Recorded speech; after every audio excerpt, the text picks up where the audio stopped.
এখানে এভাবে পায়চারি করতে করতে কি ভাবছো?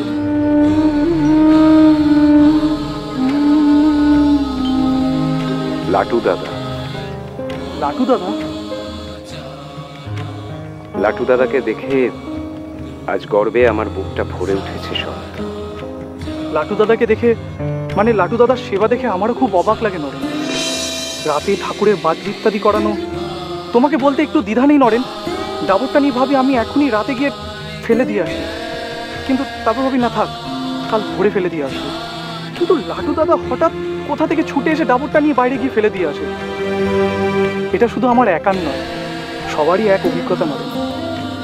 জানি, তবে আমি তা দেখে অবাক হই না শরৎ। তবে আজ কি দেখলাম জানো? আজ দেখলাম ঠাকুরকে যাতে মশা না কামড়ায় তাই লাটু দাদা পাখা দিয়ে ঠাকুরকে বাতাস করছে।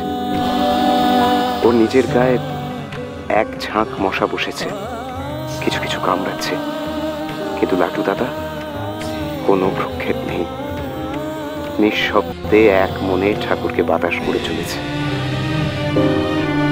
কেন জানো? পাছে নিজের গায়ের মশাগুলোকে মারতে গেলে ঠাকুরের ঘুমটা ভেঙে যায়।